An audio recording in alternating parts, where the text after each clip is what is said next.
최태성, 정선아의 이야기 한국사. 여러분 반갑습니다. 벌써 23번째 시간이네요. 오늘 고려시대 정치사 네 번째 원간섭기, 바로 권문세족이 지배층으로 등장하는 시기의 역사에 대해서 여러분들과 함께 얘기해 보려고 합니다. 지난 시간까지 우리는 고려라고 하는 나라가 왕건을 비롯한 호족 세력이 나라를 건국하고요.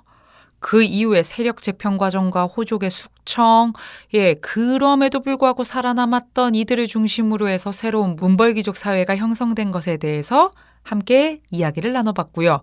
그리고 무신정변을 시작으로 해서 100여 년의 시간 동안 무신이 집권하는 이 무신의 시대에 대해서 여러분들과 함께 공부했습니다. 그리고 오늘 바야흐로 권문세족이 등장하는 바로 그 시기에 우리는 와 있습니다.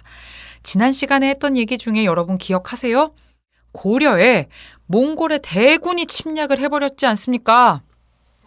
1231년 몽골군이 침략해요. 1231년 이 당시 고려의 왕은 존재했습니다만 실질적인 권력을 누가 장악하고 있었다 그랬죠?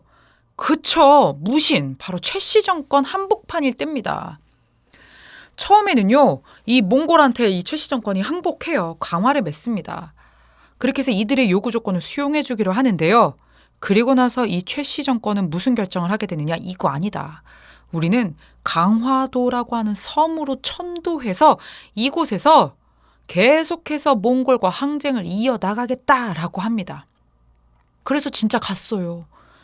1232년에 천도해서요. 1270년까지 자그만치 근 40년을 강화해 있습니다. 그런데 몽골은 그 이후에도 계속 침략하거든요. 그러면 그 한반도에서 몽골의 침략을 오롯이 맞서면서 내 가족, 내 사랑하는 이들을 위해서 이 몽골군의 그 거대한 말발굽과 싸워가면서 이들을 지켜냈던 이들은 바로 누구냐? 일반 백성과 노비, 하층민들이라는 거예요. 지배층들은 지금 강화도로 천도해서 그곳에 있고요. 백성들은요, 사륙당하고 도탄에 빠지는 그런 상황 속에서도 항쟁하면서 있는 상황입니다. 그렇게 몇십 년간 몽골과의 항쟁 끝에 1270년 고려 조정은요, 왕자가 직접 몽골까지 가서 강화의 조건들을 협의하고 이런 여러 가지 과정들을 거치며 개경으로 환도하기로 결정하고요. 몽골과 강화를 맺으면서 그렇게 대몽항쟁을 마무리 짓게 됩니다. 그러면서 자연스럽게 무신 정권도 어떻게 된다? 붕괴되게 되죠. 우리는 이제 개경으로 환도했고요. 몽골과 강화를 맺었기 때문에 더 이상의 전투는 없어요.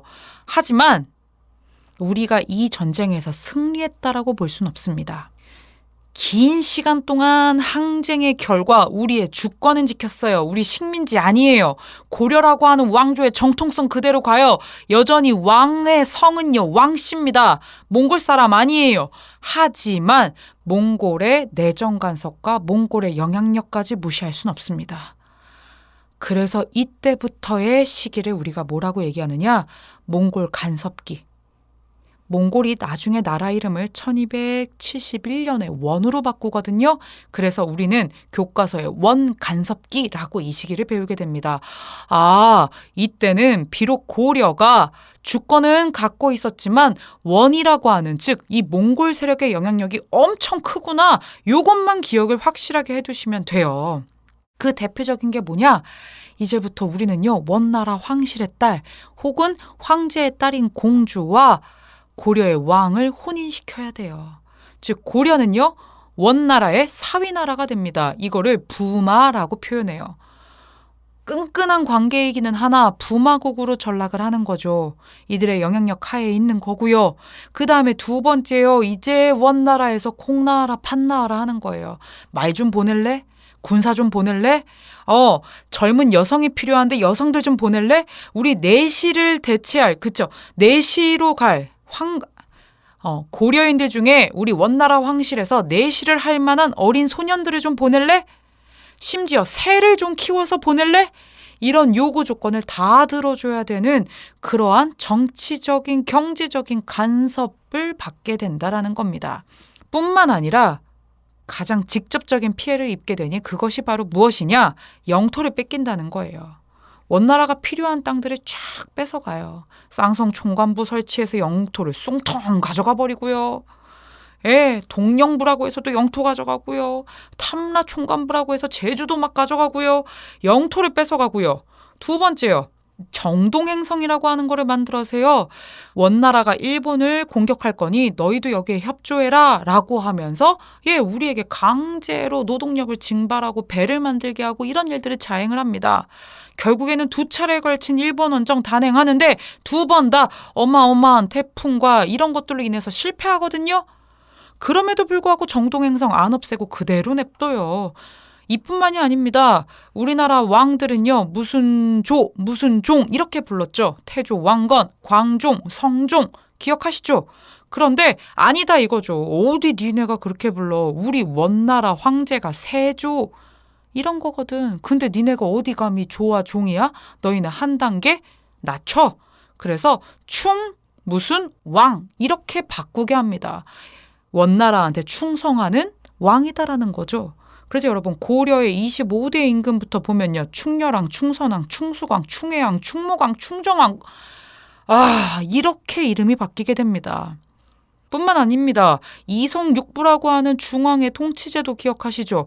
이거 역시 어디서 성과 부의 이름을 우리와 똑같이 써. 너희는 한 단계 낮춰. 성은 못 써. 그러니까 뭐예요? 이성육부에서 부만 갖다 쓸 수 있어요. 그래서 일부 사사체제로 바꾸게 하는 것도 바로 이 원간섭기 때입니다. 선생님 내정 간섭 당하면서 우리 너무 굴욕적인 거 아니에요? 라고 생각할 수 있어요. 맞습니다. 주권은 비록 지켰지만 참 마음 아프고 우리 마음대로 할 수 없는 시기가 바로 이때고요.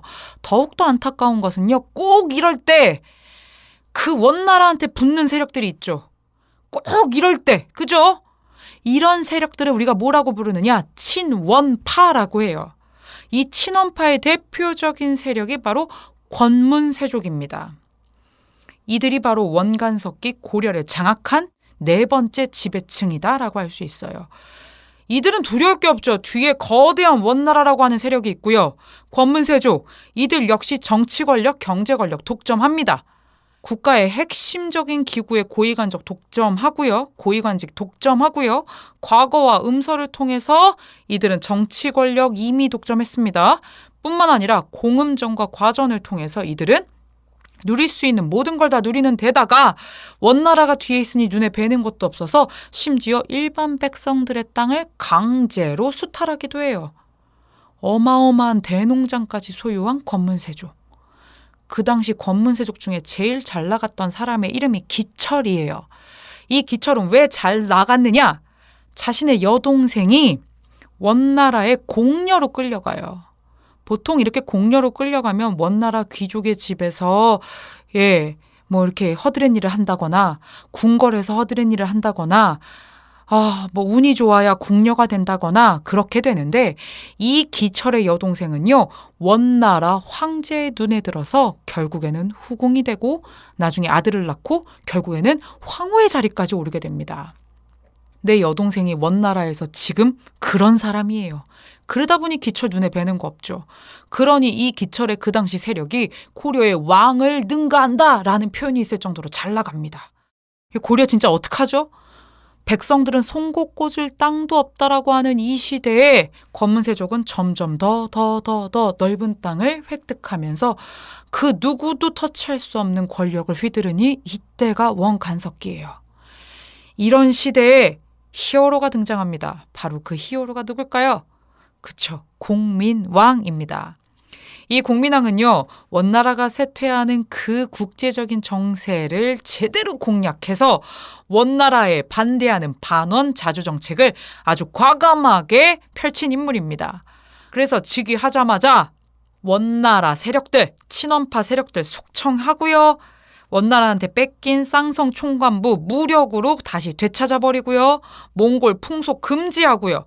원나라 연호 폐지하고요. 정동 행성 혁파하고요. 그 다음에 격화돼 있던 관제를 복구하는 등의 노력을 합니다.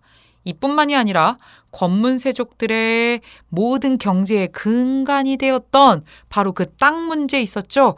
이 땅과 백성들 문제를 해결하기 위해 전민변정도감을 설치해서 불법으로 노비가 되거나 불법으로 권문세족에 의해 땅을 뺏긴 이들의 땅을 원래대로 되돌려주는 대대적인 개혁을 하게 됩니다. 이렇게 하면서 지금 무너져가는 고려를 한번 일으키려고 애썼던 임금이 바로 공민왕이고요. 공민왕이 결국엔 시해되면서 이 개혁은 중단되지만 지금 이 권문세족의 시대에 제대로 도전장을 내밀게 되었다라는 것까지 여러분들이 같이 알아두시면 좋겠습니다. 예, 여기까지 오늘 네 번째 지배층이었던 권문세족 이야기를 함께 해봤고요.